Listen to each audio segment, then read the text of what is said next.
In zdaj še stavek ali dva o oceni naši oziroma položaju učiteljev v Sloveniji oziroma o položaju izobraževanja v Sloveniji.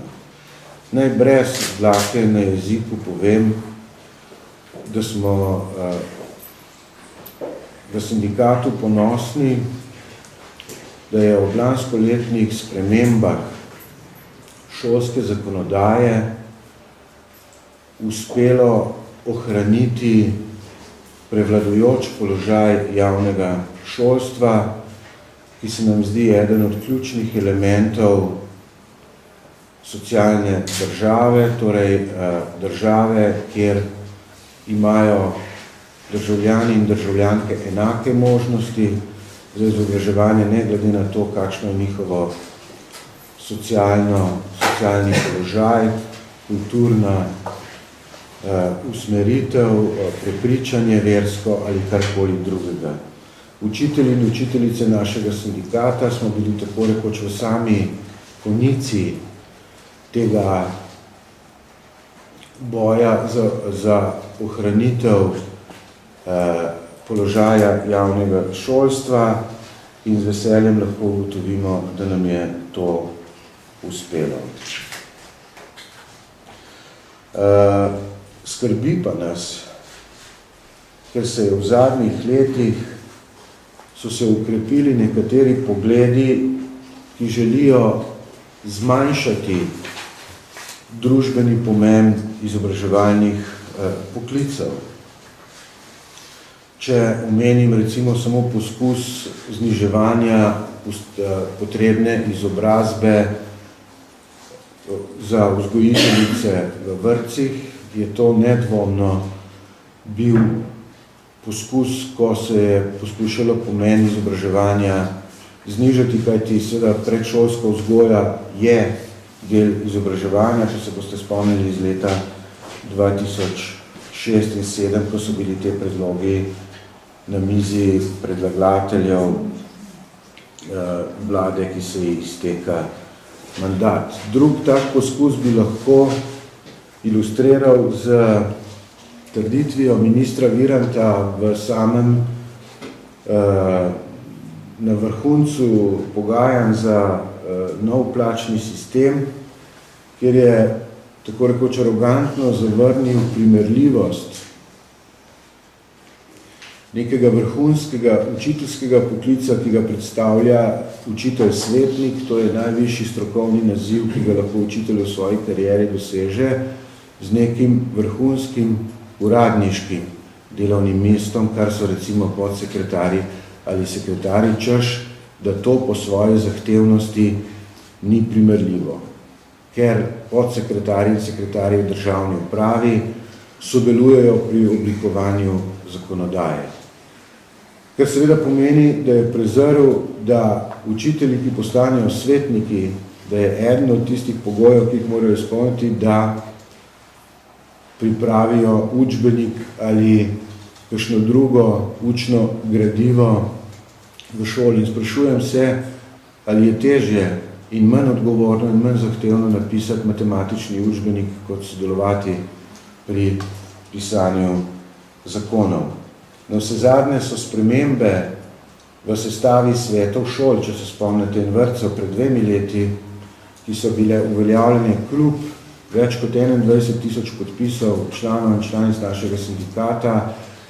po katerih se je zmanjšalo število strokovnih delavcev v svetih šol in vrtcev, tudi eden od teh elementov, ki kažejo na to, da ne bi se pomen izobraževalcev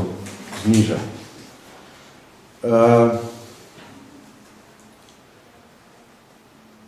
Brez vsakega dvoma se je v novem plačnem sistemu že delno materializiral ta pogled na manj pomembno vlogo učiteljev v družbi. Če primerjate nekatere primerljive poklice, kot so recimo učitelj, zdravnik, uradnik ali nekatera delovna mesta v vojski, boste v novem plačnem ugotovili, da se je razmerje med temi poklici znižalo v škodo učiteljev in seveda to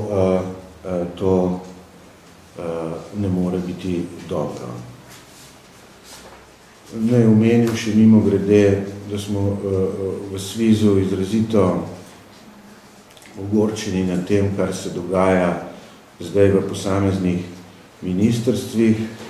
ko se dviga plače posameznikom, ki so bili pač zvesti sedanji oblasti. Junija sem o tem polemiziral z ministrom Virantom in opozoril, da bo to člen v novem zakonu, ki bo izrazito omogočal ministrom nagrajevati poslušne in zveste uradnike in natančno to se zdaj dogaja, čeprav je minister takrat to možnost zavrnil. Še čisto za konec, kaj pričakujemo v SVIZ-u od nove oblasti.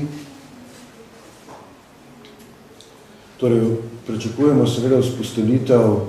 normalnega, enakopravnega dialoga, v katerem bo mnenje učiteljev, ki so strokovnjaki, praktiki, zaželjeno, po katerem bo mnenje stroke zaželjeno in pripravljenost seveda šolskih oblasti, da bodo ta mnenja tudi skrbno premislila in upoštevala v tistih delih, kjer so ta mnenja utemeljena. Absolutno pričakujemo, da se bodo odpravile anomalije, ki jih je prinesel neoplačni sistem.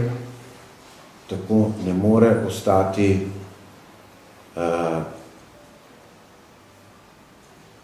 ta plačni sistem, če ne bo opravljen, spremenjen, bo povzročal permanenten razlog za konflikte med posameznimi skupinami zaposlenih v javnem sektorju in oblastjo oziroma vlado Republike Slovenije, in med temi so zagotovo tudi skupine izobraževalcev, če omenim pomočnice vzgojiteljic, če omenim asistente z doktorati na univerzah, na vsezadnje tudi učitelja začetnika, ki je po moje neustrezno uvrščen v kolektivni pogodbi za javni sektor, ki je se SVIZ ni podpisal. Pričakujemo, da bo ta vlada spremenila oziroma vrnila sestavo svetov šol in vrtcev, kot je bila pred spremembo leta 2006, ko se je zmanjšalo število učiteljev in vzgojiteljic oziroma drugih zaposlenih v teh svetih.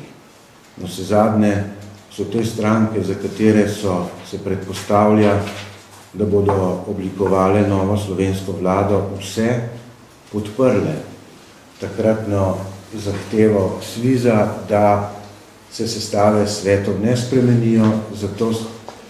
zahtevo stoji tudi več kot 21.000, čisto natančno 21.274.000 podpisov, ki jih je takrat SVIZ pridobil od svojih članic in članov. Ravno tako pričakujemo, da se bo spremenila sestava upravnih odborov v raziskovalnih inštitutih, kjer ima zdaj vlada po spremembi iz leta 2005, če se ne motim, večino. Znanstvenikom je treba prepustiti pač, da sami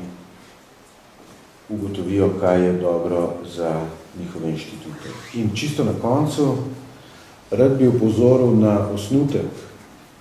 zakona o univerzah, ki je začel krožiti v javnosti in ga je že podprla rektorska konferenca, torej vseh rektorjev slovenskih univerz. Mi ta osnutek vidimo kot izrazito problematičen in v nekaterih delih, v tistih, ki se nanaša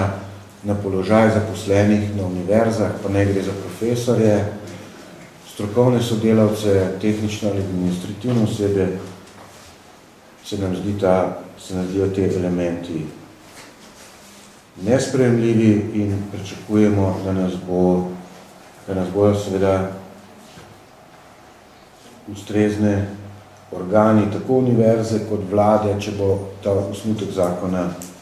prevzela oziroma če ga bo pripeljala do parlamentarne